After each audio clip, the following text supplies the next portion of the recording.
They don't want to get bullied.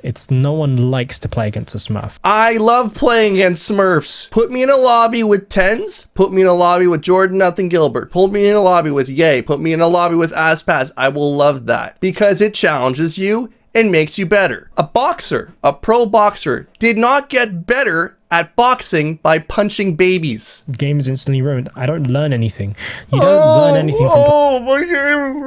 Oh my god! Oh, it's so sad. Smurf. We're gonna watch this guy call out this coach that I happen to know, JOLLZ. I think he's a really good guy. I've had conversations with him. I think he's really down to earth. Even though he's, blown up on YouTube, he's probably the biggest Valorant coach. And what we're going to be watching right now is the scummiest content in Valorant. So someone has an opinion on JOLLZ, and I'm curious to see what he has to say. Take a look. One of the many issues players in ranked face with every day. But it's so much worse when content creators smurf for challenges, and thus promoting the concept to young impressionable viewers. And what's worse than that is that there's no visible downside to doing it because there's no repercussions for it. One such content creator that you'll find circling YouTube and TikTok shorts is JOLLZTV. JOLLZTV is the Nisi equivalent for Valorant, Nisi being the League of Legends coach. And I mean that in the sense that he hit Radiant. Since then, he's been charging $175 for an hour of... Sounds completely legitimate to me, right? Think about how many people Joel sees on a regular basis, right? He's got hundreds of thousands of subscribers on YouTube.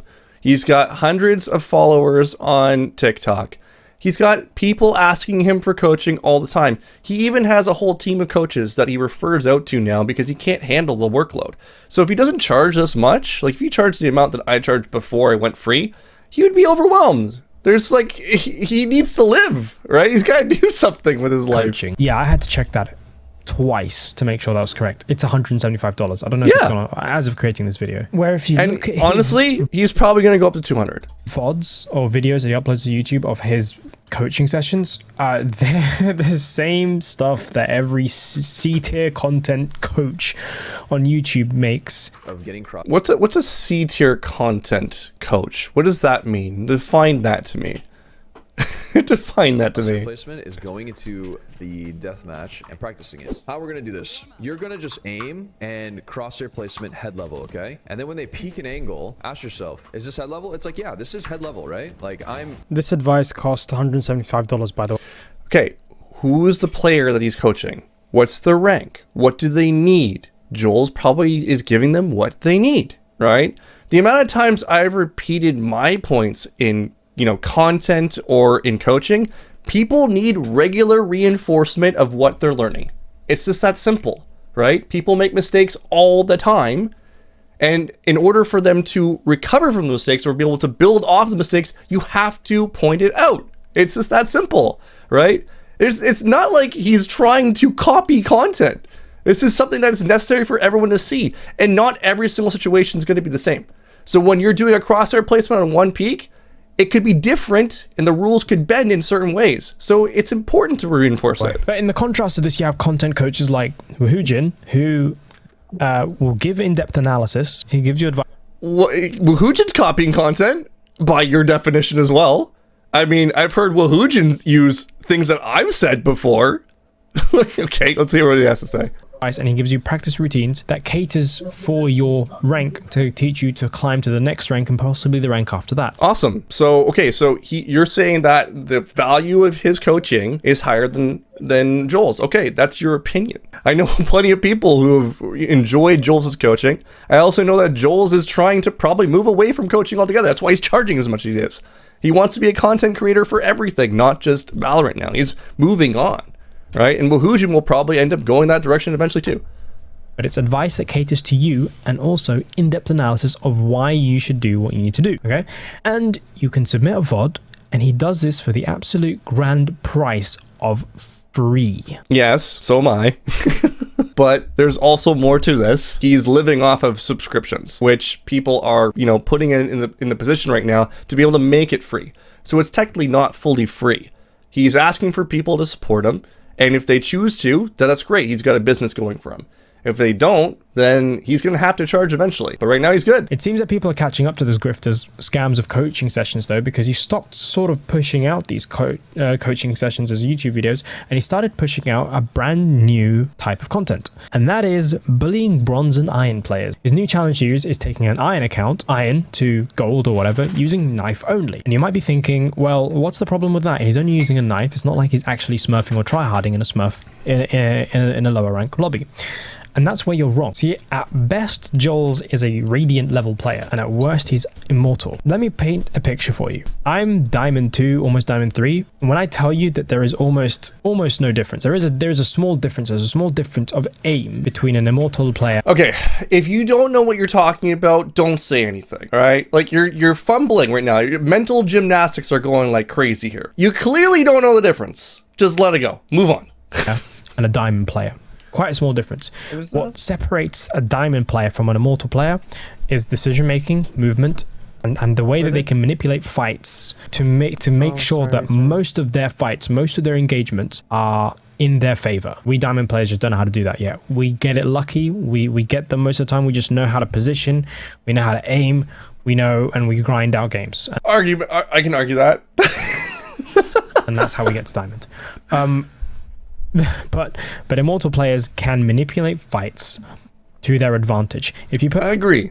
an immortal player versus a diamond player and you just put them against each other on a long map, right, and you just do an aim duel, you might find that it's quite even. Yes, I agree. Maybe it sways into the immortal player, but there are some cracked diamond players with some really good aim. The reason that they're stuck in diamond, or that they can't climb out of diamonds, is because they haven't developed that game sense, or their movement ability that is part of Valorant, or how to manipulate those fights to be in their favor.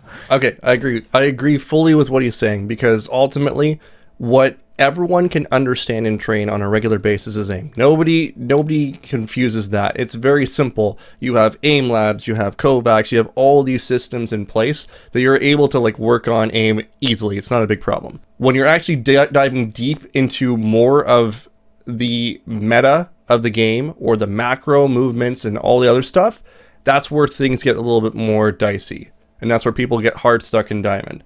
I think the biggest issue, and I've talked about this several times, the biggest issue in Diamond and Platinum is autopiloting. Doing things that have worked in the past, but will not work now. But you've been rewarded. You have a dopamine kick of doing those things several times that you decide, I have to do it this way, even though it's been wrong since the beginning. So most of the time it's not an aim duel, it's a game sense or game knowledge duel. You could essentially take an immortal player, tell them to go sheriff only, and they will most likely, 9 times out of 10, solo carry a sheriff only in diamond lobby.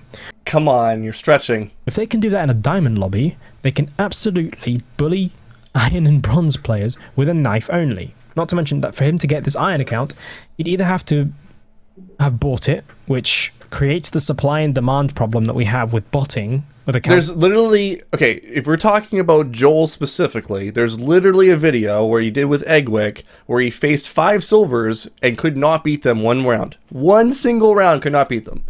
Like, you're stretching, man. You're stretching. The bots so that they can get the iron accounts that people buy, because obviously if he's showing people that this is what he can do and there's no repercussions for it, then other people will just go out and buy accounts.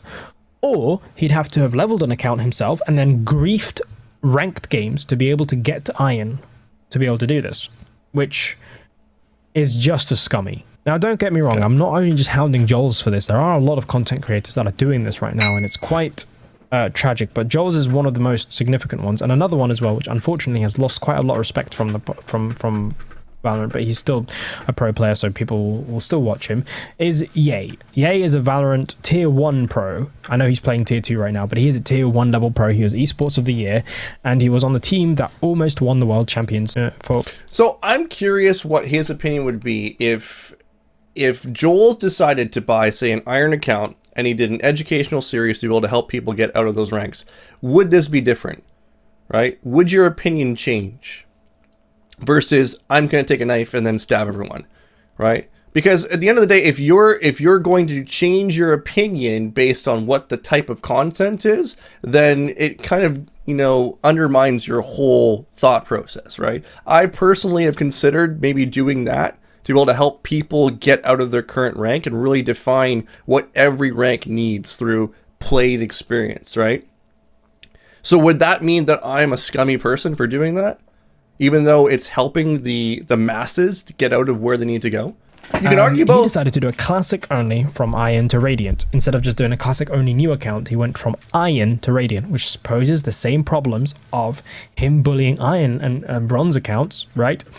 And for him to have gotten the Iron account, it must have either been bought or he would have been griefed other people's games. Either way, he is ruining other people's experiences.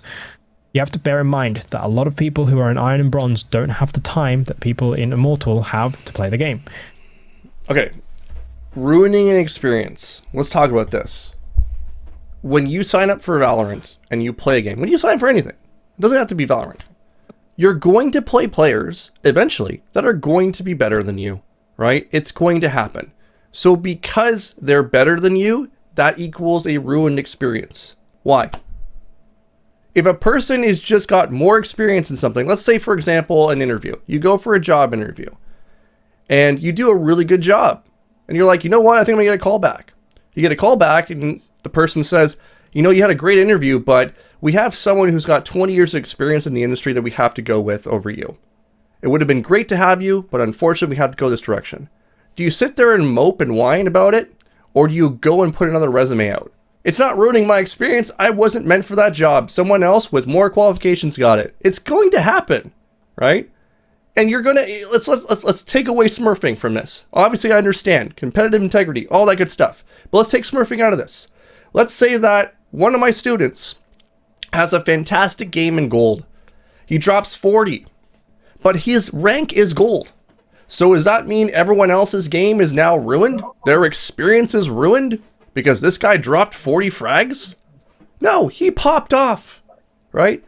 You got to understand that ruin a game, that is your own personal experience that you're taking on. And you are choosing to have a negative outlook on that experience. You chose that, not anyone else. You chose that. When people just finish their work, they get back and they have an hour to play, and they've only got that 1 hour. They just want to chill with people of the same rank. Play unrated if you want to chill. Play unrated. If you don't want to compete, if you don't want to challenge yourself, play fucking unrated.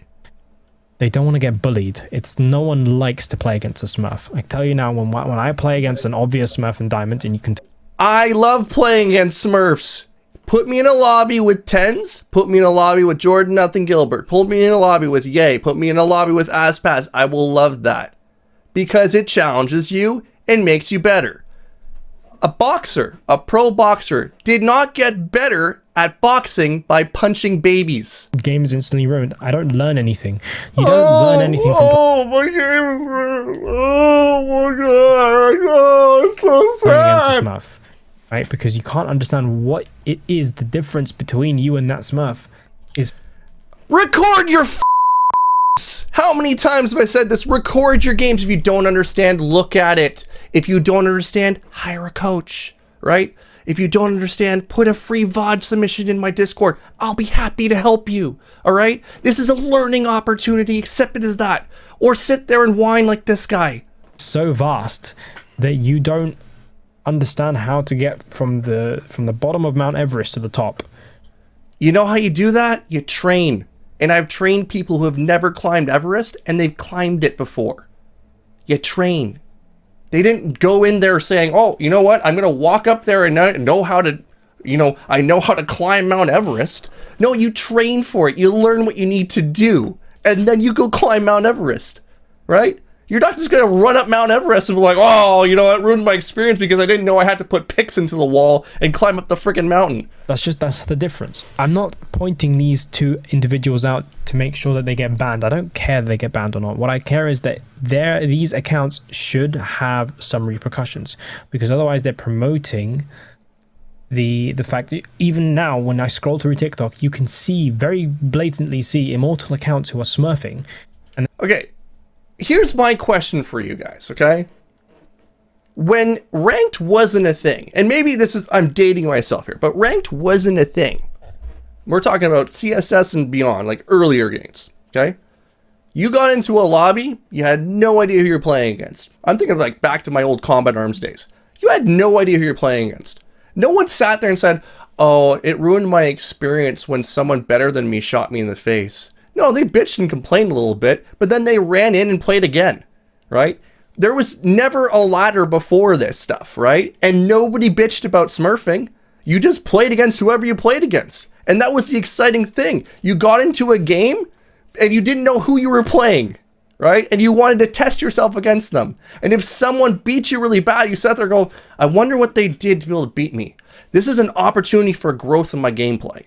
But now because we have a ladder, now we're like, oh, you know what? We should coddle to the kindergartners here that, you know, I've never touched the game before. No, that's how they learn. Let me ask you another question. When you first started this game, did you play against Smurfs? Yes, you did. Because everyone you played against was better than you. Did you sit there and complain? Or was it your first game you said, it's not that big of a deal, right? I'm going to learn. I'm going to grow. You got set into a rank, and then eventually you got better, right? I'm talking to this guy directly. What rank did you start at? They're showing this is how an immortal level Reyna or something will play a 1v5, and it's so blatantly obvious that it's a raid that's an immortal level Reyna who is smurfing in plat or gold or something because of how lost the enemy team is and how much they're giving them 1v1s, right? But they can do this kind of content because it sells. A, it sells. It's for people like to watch other people get bullied, and B, they see that there's no repercussion because these top tier content creators don't get any repercussions for it. Again, I'm not saying that I'm mainly... What repercussions do you want? I'm curious what repercussions you want. What needs to happen? Accounts should be banned, but these Smurf accounts should definitely be nuked. And lastly, as I mentioned... What's stopping them from making another account? I'm not saying we shouldn't deal with this, but I don't have any concrete answers as to how we should deal with it. You know, I think it's in China, you have your social ID number attached to your account. I don't know if we have anything like that. You can maybe say like your social insurance number if you want, or a personal phone number. If that's the way that you want to go about it, then, you know, I'm down. If that's going to work, that's fine. At the end of the day, until something's changed, this is on Riot's side, right? If you allow a player to do something, they're going to do it. And if it's going to make them money, they're going to do it. Before, about the coaching, the $175 for coaching, please don't pay hundreds of dollars for coaching or spend. Why are you telling people to not get help once you've just sat there saying, oh, people don't understand that? That makes no sense, okay? It doesn't matter what the price tag is. In fact, I've had a conversation with JOLLZ. He doesn't like having to charge people that. But with the amount of people he's seeing on a regular basis, he has to. Otherwise, he will be living on his computer doing coaching sessions all day, right? Imagine with his audience, if he charged $30 an hour. Imagine that. He would have no social life whatsoever, okay? Think about it. The reality of the scenario here. Hundreds of dollars on coaching sessions with these grifters. Like, it's ridiculous how easy it is to climb in this game if you really want to climb. Oh, it's so ridiculously easy, and yet you're complaining for this entire video. That's really good. I love that. You can put the effort in by watching videos. We're currently working on a video to show how I went from Silver 1 to Diamond 1. Yeah. So you're showing smurfing content? Is that what you're saying? Are you showing educational content? So you're downplaying other people's content, putting your content up? Cute, buddy. That's right, Silver 1. The Diamond 1 in less than a month of ranked, right? By watching YouTube videos and VOD reviewing. And trust me, if I can do it, anyone can. Okay, here's the other thing. All right, here's the other thing. JOLLZ puts out free content. WOOHOOJIN puts out free content. OD26, free content. I put out free content. Okay? All the time. It's not like we're sitting here scamming people. Okay? If we charge a certain amount for a session and someone wants to buy our time, buy our expertise, they can do what they want. Just like they can buy skins, right? I sit here wondering, how do people buy so much skins? I've seen people buy thousands of dollars worth of skins, right? What's it going to get you at the end of the day? You have no right to tell anyone what they can and can't buy, right? It's not like we're not helping everyone that we possibly can. We're providing as much information as we can from our personal expertise. You can either digest the content or leave it alone, but don't sit here complaining. I don't have incredible aim. I don't have incredible game sense. It's literally just, it's that easy to climb. You do not have to spend hundreds of dollars on these grifters for such a small return. It doesn't make any sense. But that's the video. If you liked it, leave a like. If you disliked it, of course, give a dislike. It's you know, your feedback is really important. My feedback is really important. Okay, I'd like you to ask all of my students how much value they've gotten from sessions, and then you can make a response video to this one once you've collected your data, instead of making assumptions as to why people are spending as much money as they are. There's a reason for it. There's value. There's rank ups. All this stuff. We're here to help people. We're not here to scam people. Peace out.